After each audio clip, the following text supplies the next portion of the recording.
ಸರ್ಕಾರದ 150 ಕೋಟಿ ರೂಪಾಯಿಗಳ ವಿಡಿಯೋ ಬಾಂಬ್. ಮಾಣಿಪ್ಪಾಡಿ 150 ಕೋಟಿ ಬಾಂಬ್ಗೆ ಈಗ ಬಿಗ್ ಟ್ವಿಸ್ಟ್. ಮಾಣಿಪ್ಪಾಡಿ ಆಫರ್ ಬಗ್ಗೆ ಪ್ರಿಯಾಂಕ್ ಖರ್ಗೆ ವಿಡಿಯೋ ಬಿಡುಗಡೆ ಮಾಡಿದ್ದಾರೆ. ವಿಡಿಯೋ ರಿಲೀಸ್ ಮಾಡಿದ್ದಾರೆ ಸಚಿವ ಪ್ರಿಯಾಂಕ್ ಖರ್ಗೆ. ರಾಜ್ಯ ರಾಜಕಾರಣದ ಮಟ್ಟಿಗೆ ಇದು ಬಿಗ್ ಅಪ್ಡೇಟ್.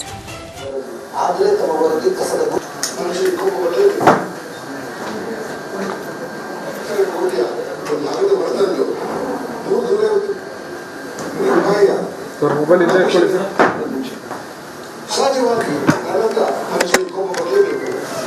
ನಾನು 2 ಲಕ್ಷ 30,000 ಕೋಟಿಯ ಒಂದು ಹಗಲು ಹೊರತಂದು 150 ಕೋಟಿ ರೂಪಾಯಿಯ ಅಮಿಷನೆ ಒಟ್ಟಿದ್ದು ನಾನು ತಗೊಳ್ಳೋದು ಇದ್ದವರು. ಹಾಗೆಲ್ಲ ಇಂಥದ್ದು ಒಳ್ಳೆ ಕಾರ್ಯಗಳನ್ನು ತಂದಾಗ ಇದನ್ನು ಅನುಸರಿಸಿದರೆ ನಾನು ಕೋಪ ಮಾಡೋದಂತ ಏನು ಮಾಡ್ತೀನಿ.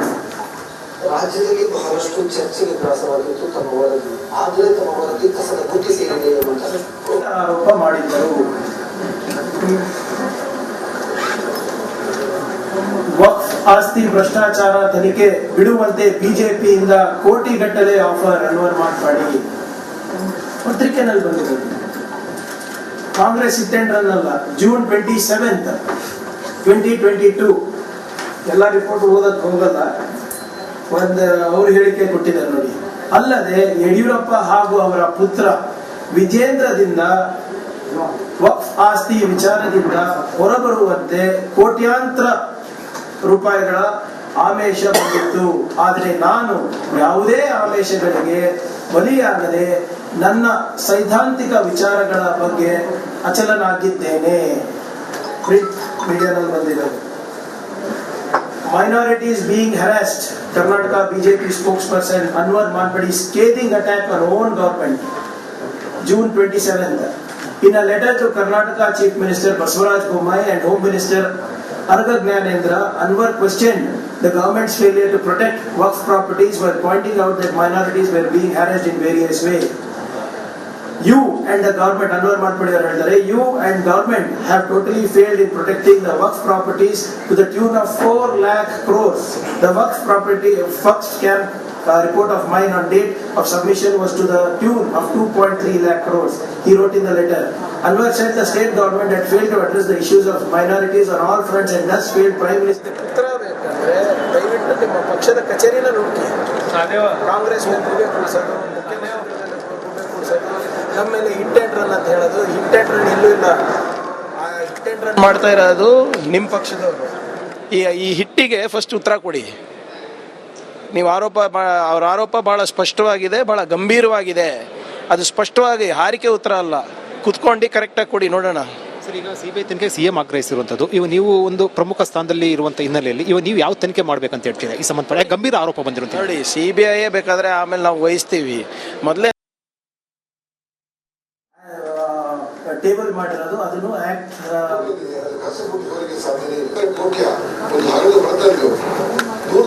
ಕೋಟಿ ರೂಪಾಯಿಯ ಅಮಿಷನೆ ಒಟ್ಟಿದ್ದು ಅವರಿಗೆ ಬರೆದಿದ್ದಾರೆ, ಅಮಿತ್ ಶಾ ಅವರಿಗೆ ಬರೆದಿದ್ದಾರೆ. ಇವರಿಬ್ಬರೇ ತಾನೇ ತೀರ್ಮಾನ ಮಾಡೋರು. ಏನಂತ ಬರೆದಿದ್ದಾರೆ? 4 ಲಕ್ಷ ಕೋಟಿ ಹಗರಣ ಆಗಿದೆ ಸ್ವಾಮಿ ಅಂತ ಬರ್ದಿದಾರಲ್ವಾ. ಮತ್ತೆ ಯಾಕೆ ತನಿಖೆ ಮಾಡಿಲ್ಲ ಅವರಿಗೆ? ಅವ್ರದೇ ಸರ್ಕಾರ ಆಯ್ತಲ್ಲ, 3 ಮುಖ್ಯಮಂತ್ರಿಗಳು ಆದ್ರಲ್ಲ. ಯಡಿಯೂರಪ್ಪ ಅವರಿದ್ರು, ಶೆಟ್ಟರ್ ಅವರಿದ್ರು, ಬೊಮ್ಮಾಯಿ ಅವರಿದ್ರು. ಯಾಕೆ ಮಾಡಿಲ್ಲ? ಯಾಕೆ ಕೊಡಿಸಿಲ್ಲ? ಸೊ ನಾನು ಹೇಳ್ದಂಗೆ ಇದಕ್ಕೆ ಉತ್ತರ ಬಿಜೆಪಿ ಕಚೇರಿನಲ್ಲೇ ಸಿಗುತ್ತೆ ಹೊರತು ಕಾಂಗ್ರೆಸ್ ಬಾಗಿಲು ತಟ್ಟಿದ್ರೆ ಪ್ರಯೋಜನ ಇಲ್ಲ. ಸರ್, ಈಗ ನಿನ್ನೆ ಹೇಳಿಕೆ ಕೊಟ್ಟರು, ನೀವು ಕೊಟ್ಟ ನಂತರ ಅದು ಕಾಂಗ್ರೆಸ್ ನಾಯಕರು ಒಂದಷ್ಟು ನಮಗೆ ಲಂಚದ ಆರೋಪ ಮಾಡಿದ್ರು, ಲಂಚದ ಆಮಿಷ ಹೇಳಿ ಅನ್ವರ್ ಮಾನಪಡಿ ಹೇಳಿರುವಂಥದ್ದು. ಇಲ್ಲ, ಈಗ 100 ಜನ ಕಾಂಗ್ರೆಸ್ ಹೆಸರಿದೆ ಅಲ್ವೇನ್ರಿ ಆ ರಿಪೋರ್ಟ್ನಲ್ಲಿ? ಹೆಸರು ಯಾರ್ದು ಬಂತು? ವಿಜೇಂದ್ರ ಅವ್ರದ್ದೇ ಬಂತು. ಅವರೆಲ್ಲ ಹೇಳಿದ್ರ ಮುಂಚೆ? ನಿನ್ನೆ ಹೋಗಿ ಕೈಕಾಲು ಬೈದಿರ್ಬೇಕು. ಚರ್ಚೆಗೆ ಗ್ರಾಸವಾಗಿತ್ತು ತಮ್ಮ ವರದಿ. ಆದರೆ ತಮ್ಮ ವರದಿ ಕಸದ ಬುಟ್ಟಿ ಸೇರಿದೆ ಎಂಬ ಮಾತುಗಳು ಕೂಡ ಕೇಳಿಬರ್ತಾರೆ. ನಿಮ್ಮದೇ ಸರ್ಕಾರ ಇದೆ, ಆದರೆ ಯಾಕೆ ಇದ್ರ ಬಗ್ಗೆ ಯಾವುದೇ ಒಂದು ಮುಂದಿನ ಒಂದು ನೋಡಬಾರ್ದು? ಅದೇ ಹೇಳ್ತಲ್ಲ, ಅವರೇ ಕೊಡಬೇಕು. ಈಗ ಅನುಮಾನಪಡೆ ವರದಿ 150 ಕೋಟಿ ಆರೋಪ ಒಂದ್ ಕಡೆ ಆದ್ರೆ ವರದಿಯನ್ನು ಕೂಡ ಇರುವಂಥದ್ದು. ನೀವು ಸಿಬಿಐ ತನಿಖೆಗೆ ಯಾವ್ದು ಹೇಳ್ತೀರಾ ಅಂತ ನೋಡಿ. ಫಸ್ಟ್ ಆಫ್ ಆಲ್ ಆ ವರದಿ ನಾವು ತಿರಸ್ಕಾರ ಅವಾಗೆ ಮಾಡಿದ್ದೀವಿ.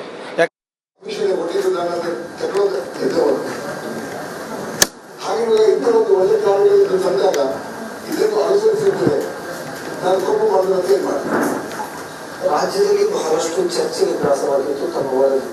ಫಾಲ್ಸ್ ಅಲಿಗೇಷನ್ ಮಾಡ್ತಾ ಇದ್ದಾರೆ ಅಂತ ಹೇಳಿದ್ರು. ಮೊದಲನೇದಾಗಿ BJP ಅವರಿಗೆ ಮತ್ತು ಅವರ ರಾಜ್ಯಾಧ್ಯಕ್ಷರಿಗೆ ಭಾಳ ಸ್ಪಷ್ಟವಾಗಿ ತಿಳಿಸ್ಲಿಕ್ಕೆ ನಾನು ಬಯಸ್ತಾ ಇದ್ದೇನೆ.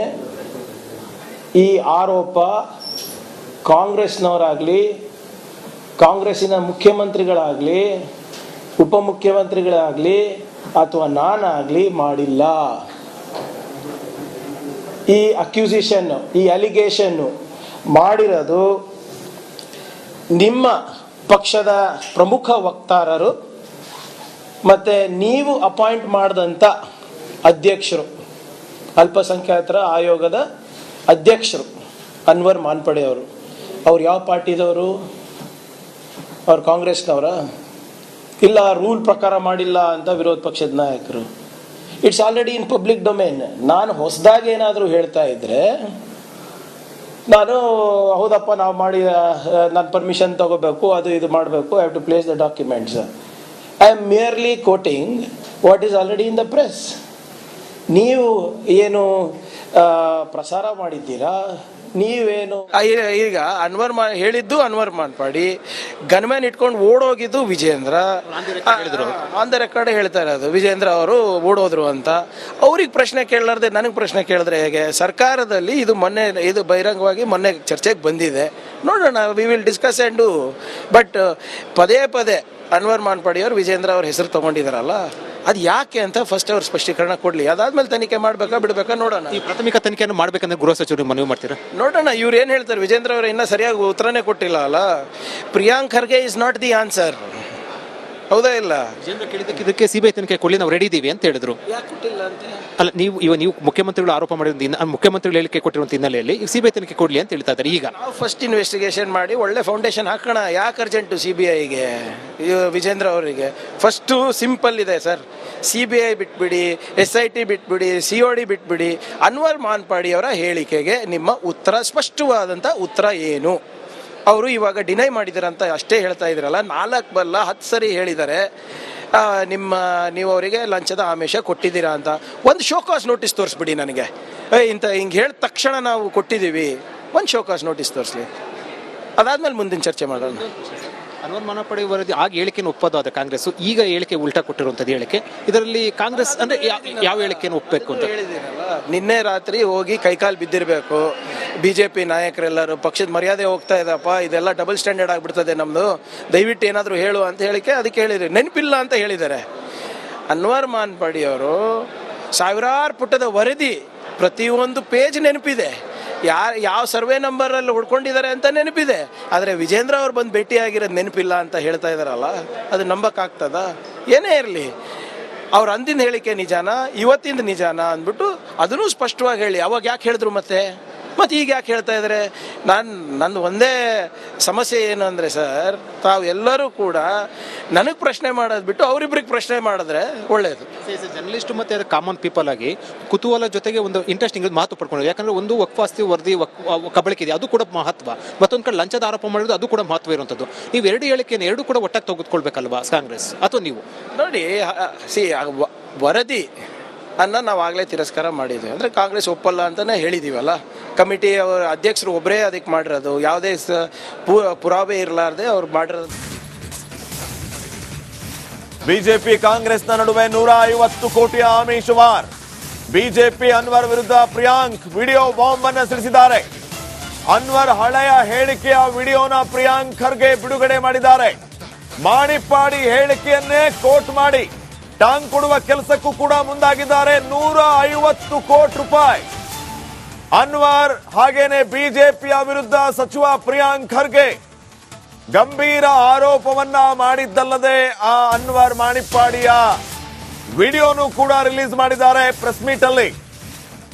ಬಿಜೆಪಿ ಅನ್ವರ್ ವಿರುದ್ಧ ಪ್ರಿಯಾಂಕ್ ಖರ್ಗೆ ವಿಡಿಯೋ ಬಾಂಬ್ ಸಿಡಿಸಿದ್ದಾರೆ. ಅನ್ವರ್ ಹಳೆಯ ಹೇಳಿಕೆಯ ವಿಡಿಯೋ ಬಿಡುಗಡೆ ಮಾಡಿದ್ದಾರೆ.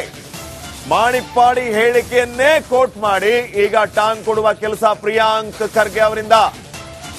ಮೊದಲು ಅನ್ವರ್ ತಮ್ಮ ಹಳೆ ಹೇಳಿಕೆಗೆ ಸ್ಪಷ್ಟನೆಯನ್ನ ಕೊಡ್ಲಿ, ಆಮೇಲೆ ಮುಂದಿನ ತೀರ್ಮಾನ ಅಂತ ಪ್ರಿಯಾಂಕ್ ಖರ್ಗೆ ಹೇಳಿದ್ದಾರೆ. ರಿಪಬ್ಲಿಕ್ ಕನ್ನಡಕ್ಕೆ ಪ್ರಿಯಾಂಕ್ ಖರ್ಗೆ ವೆರಿ ಎಕ್ಸ್ಕ್ಲೂಸಿವ್ ಹೇಳಿಕೆ ಇದು. ಏನ್ ಹೇಳಿದ್ದಾರೆ ಪ್ರಿಯಾಂಕ್ ಖರ್ಗೆ, ಬನ್ನಿ ನೋಡೋಣ.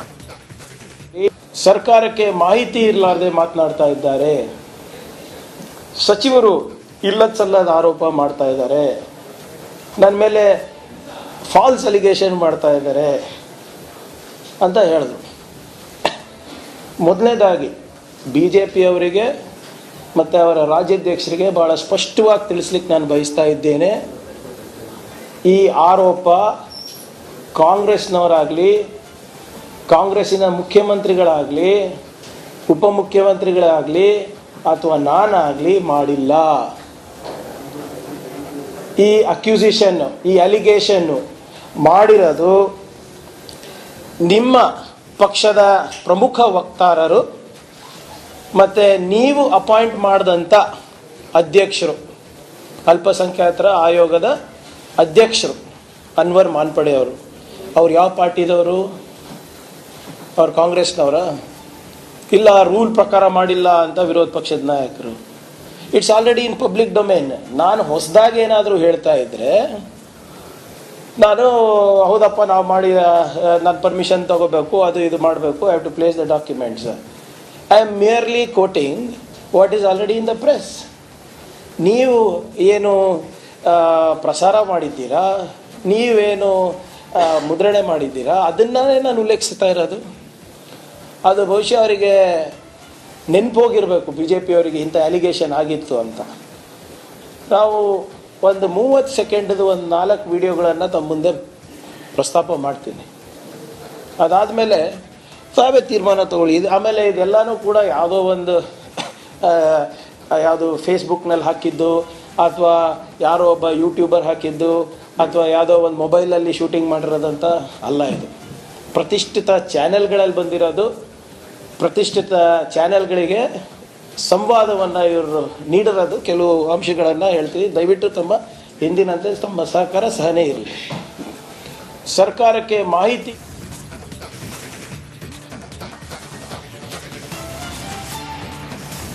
ಈ ಬಗ್ಗೆ ಮತ್ತಷ್ಟು ಡೀಟೇಲ್ಸ್ ಅನ್ನ ಕೊಡೋದಕ್ಕೆ ಪೊಲಿಟಿಕಲ್ ಬ್ಯೂರೋ ಹೆಡ್ ವಿಜಯ್ ನೇರ ಸಂಪರ್ಕದಲ್ಲಿ ಜಾಯಿನ್ ಆಗ್ತಿದ್ದಾರೆ ಬೆಳಗಾವಿಯಿಂದ. ವಿಜಯ್, ವಕ್ಫ್ ವಿಚಾರ ದೊಡ್ಡ ಮಟ್ಟದ ಕೋಲಾಹಲಕ್ಕೆ ಕಾರಣ ಆಗಿತ್ತು, ಒಂದ್ ಕಡೆ ಸರ್ಕಾರ ಮತ್ತೊಂದು ಕಡೆ ವಿಪಕ್ಷಗಳ ಮಧ್ಯೆ.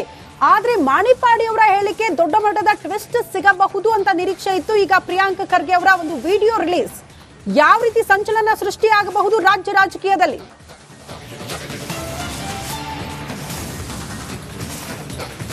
ಶ್ರುತಿ, ಅನ್ವರ್ ಮಾನಪ್ಪಡಿ ವರದಿ ಅಂದ್ರೆ ವಕ್ಫ್ ಸಂಬಂಧಪಟ್ಟಂತೆ, ವಕ್ಫ್ ರೈತರಿಗೆ ನೋಟಿಸ್ ಕೊಟ್ಟಿರುವಂತಹ ವಿಚಾರ ಸಂಬಂಧಪಟ್ಟಂತೆ ಏನು ಅದರ ಚರ್ಚೆಯ ಸಂದರ್ಭದಲ್ಲಿ ಈಗ ಆ ಚರ್ಚೆಯ ವಿಚಾರ ಈಗ ಬೇರೆ ರೀತಿಯ ಸ್ವರೂಪವನ್ನು ತೆಗೆದುಕೊಂಡಿರುವಂಥದ್ದು. ಯಾಕಂದ್ರೆ ಅನ್ವರ್ ಮಾನಪ್ಪಡಿ ಈ ಹಿಂದೆ ಕಳೆದ ಕೆಲ ವರ್ಷಗಳ ಹಿಂದೆ BJP ಸರ್ಕಾರದ ಅವಧಿಯಲ್ಲಿ ಕೊಟ್ಟಂತ ವರದಿ ಸಂಬಂಧಪಟ್ಟಂತೆ, ಅದರಲ್ಲೂ ಕೂಡ ಆಗ ವರದಿಯನ್ನ ಏನು ತಡೆ ಒಡ್ಡುವುದಕ್ಕೆ ವಿಜೇಂದ್ರ ಅವರು ನನಗೆ 150 ಕೋಟಿ ರೂಪಾಯಿ ಆಫರ್ ಮಾಡಿದ್ರು ಅನ್ನುವಂತ ಗಂಭೀರ ಆರೋಪ ಏನಿದೆ ಅದು ಈಗ ಪ್ರತಿಧ್ವನಿಸ್ತಾ ಇರುವಂಥದ್ದು. ಇದನ್ನು ಸದನದಲ್ಲಿ ಕಳೆದ ಗುರುವಾರ ಚರ್ಚೆ ಆಗಿತ್ತು. ಆ ಸಂದರ್ಭದಲ್ಲಿ ಶ್ರುತಿ, ಶುಕ್ರವಾರ ಚರ್ಚೆ ಆಗಿತ್ತು. ಆ ಸಂದರ್ಭದಲ್ಲಿ ಒಂದು ವಿಜೇಂದ್ರ ವಿರುದ್ಧ ಗಂಭೀರ ಆರೋಪವನ್ನ ಮಾಡಿದಂತಹ ಅನ್ವರ್ ಮಾನಪ್ಪಡಿ ಹೇಳಿಕೆಯನ್ನ ಪ್ರಿಯಾಂಕ್ ಖರ್ಗೆ ಅವರು ಪ್ರಸ್ತಾಪ ಮಾಡಿದ್ರು. ಅದಾದ ನಂತರ ಮುಖ್ಯಮಂತ್ರಿ ಸಿದ್ದರಾಮಯ್ಯ ಅವರು ಇದನ್ನ CBI ತನಿಖೆ ಕೊಡಬೇಕು ಅಂತ ಪ್ರಸ್ತಾಪ ಮಾಡಿದ್ರು. ಆದ್ರೆ ನಿನ್ನೆ ಏನು ಅನ್ವರ್ ಮಾನಪ್ಪಡಿ ಅವರು ಹೇಳಿಕೆಯನ್ನು ಉಲ್ಟಾ ಹೊಡೆದಿರುವಂತದ್ದು. ಅವ್ರು ಹೇಳಿರುವಂತದ್ದು ಕಾಂಗ್ರೆಸ್ ನಾಯಕರುಗಳು ನನಗೆ ಲಂಚದ ಆರೋಪ ಮಾಡಿದ್ರು ಅಂತ. ಇದರ ಬೆನ್ನಲ್ಲಿ ಈಗ ಮಹತ್ವದ ಪತ್ರಿಕಾಗೋಷ್ಠಿಯನ್ನು ನಡೆಸಿದಂತ ಪ್ರಿಯಾಂಕ್ ಖರ್ಗೆ ಅವರು ಈ ಸಂಬಂಧಪಟ್ಟಂತೆ ಹಳೆಯ ಏನು ವಿಡಿಯೋ ಇದೆ ಅಂದ್ರೆ ಅವ್ರು ಕೊಟ್ಟಂತ ಹೇಳಿಕೆ ವಿಡಿಯೋಗಳನ್ನ ಬಿಡುಗಡೆ ಮಾಡಿದ್ರು, ಮಾಧ್ಯಮಗಳಿಗೆ ಪ್ರದರ್ಶನ ಮಾಡಿದ್ರು. ಅದಾದ ಬಳಿಕ ಈ ಬಗ್ಗೆ ತನಿಖೆ ಮಾಡಬೇಕು ಅಂತ ಕೂಡ ಆಗ್ರಹಿಸಿದ್ರು. ನಂತರ ರಿಪಬ್ಲಿಕನ್ ಅವರ ಜೊತೆ ಮಾತಾಡ್ತಾ ಒಂದು ಹೇಳಿಕೆಯನ್ನು ಕೊಟ್ಟರು.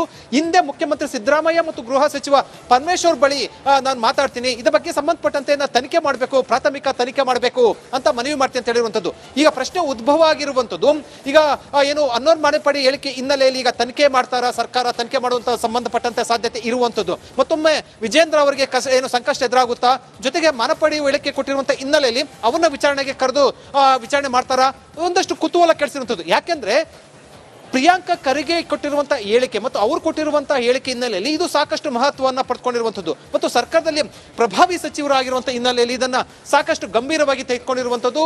ಈಗ ಅನ್ವರ್ ಮಾನಪ್ಪಡಿ ಕೊಟ್ಟಿರುವಂತಹ ಹೇಳಿಕೆ ಏನಿದೆ ಆ ಹೇಳಿಕೆಯನ್ನು ಆಧರಿಸಿ ವಿಜೇಂದ್ರ ವಿರುದ್ಧ ಈಗ ತನಿಖೆ ಮಾಡೋದಕ್ಕೆ ಸರ್ಕಾರ ಮುಂದಾಗಿರುವಂಥದ್ದು. ಗೃಹ ಸಚಿವರು ಮತ್ತು ಮುಖ್ಯಮಂತ್ರಿ ಸಿದ್ದರಾಮಯ್ಯ ಅವರ ಜೊತೆ ಇಂದು ಪ್ರಿಯಾಂಕ್ ಖರ್ಗೆ ಮಾತಾಡ್ತಾರೆ, ಮನವಿ ಮಾಡ್ತಾರೆ. ಅದಾದ ಬಳಿಕ ಸರ್ಕಾರ ಏನು ತೀರ್ಮಾನ ಕೈಗೊಳ್ಳುತ್ತೆ ಅನ್ನೋದು ಕುತೂಹಲದ ಜೊತೆಗೆ ಸಾಕಷ್ಟು ಪ್ರಾಮುಖ್ಯತೆ ಪಡ್ಕೊಂಡಿರುವಂಥದ್ದು. ಶ್ರುತಿ, ವಿಜಯ್, ಈಗ ಗಮನಿಸ್ತಾ ಇದ್ದೀವಿ ಈ ವಕ್ಫ್ನ ವಿಚಾರವಾಗಿ ಬಿಜೆಪಿ ನಿರಂತರವಾಗಿ ಕಾಂಗ್ರೆಸ್ನ ವಿರುದ್ಧ ಆರೋಪಗಳ ಮೇಲೆ ಆರೋಪಗಳನ್ನ ಮಾಡ್ತಾ ಬಂತು. ಈಗ ಕಾಂಗ್ರೆಸ್ ಕೂಡ ಮಾಣಿಪಾಡಿ ಅಸ್ತ್ರವನ್ನ ಬಳಸಿ ವಿಜೇಂದ್ರನೇ ಲಾಕ್ ಮಾಡಕ್ಕೆ ನೋಡ್ತು. ಈಗ ಆರೋಪ ಪ್ರತ್ಯಾರೋಪ ಜೋರಾಗ್ತಾ ಇರುವ ಹೊತ್ತಿನಲ್ಲಿ ಈ ಕೇಸ್ ಕೂಡ 10ರಲ್ಲಿ 11 ಆಗುತ್ತಾ, ಅಥವಾ ಬೆಕ್ಕಿನ ಕೊರಳಿಗೆ ಗಂಟೆ ಕಟ್ಟೋರು ಯಾರು ಅನ್ನೋ ರೀತಿಯಲ್ಲಿ ಪ್ರಶ್ನೆಯಾಗೆ ಉಳಿಯುತ್ತಾ ಅಂತ.